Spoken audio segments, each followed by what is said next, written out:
Hey there! Big changes could be coming soon to your Social Security and taxes. Let's dive into what's happening in Washington and what it means for your wallet. First, let's talk about tax cuts. Remember when those tax cuts from 2017 were set to expire soon? Well, good news. Under the new plan, those cuts are sticking around. That means lower tax rates for longer, which is great for your budget. Plus, the standard deduction is going up. So more of your income will stay in your pocket before taxes even hit. But if you live in a state with high property or income taxes, like California or New York, you might feel some pain. The Senate's proposal shrinks the SALT deduction back down to $10,000. So if you've been counting on writing off more than that, you could lose out. This could be a significant blow to homeowners who were depending on bigger deductions to reduce their taxable income. And speaking of changes, for retirees who depend on these deductions, they could see their tax bills rise, making it harder to budget for other needs. So it's crucial to understand how this could affect your overall tax situation. Now, let's talk about Medicaid, something that affects a lot of people. The Senate's plan is cutting Medicaid more than expected, and that means tougher work rules, more paperwork, and a higher chance of losing coverage if you miss deadlines.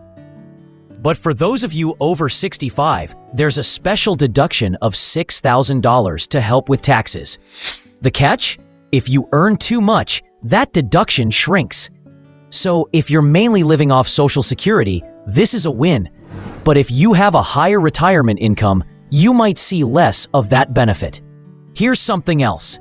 Social Security benefits could see less tax taken out. If your income is under a certain amount, the Senate's plan lowers the federal income tax on some of your benefits. It's not a full stop to taxing Social Security, but it's a step in the right direction for many retirees. Now, if you live in an area with green energy projects like solar or wind farms, this plan could mean more investment and job opportunities for you. It might not be a huge change, but it's something to keep an eye on, especially if these projects are growing in your community. For those of you near these developments, it might bring economic benefits that can improve your local area, providing more employment opportunities and even boosting the economy. But here's the kicker. Experts say this plan could still add $2.5 trillion to the national deficit over the next decade. Some people argue we're protecting families now, while others say we're putting a financial burden on future generations. What do you think about this? Are we trading short-term benefits for long-term costs? Next up, let's talk about jobs where you earn tips or overtime. If you're working in these kinds of roles, there's good news. The bill might make tips and overtime up to a certain limit non-taxable for a few years. This is great news for waiters, bartenders, and anyone working extra shifts.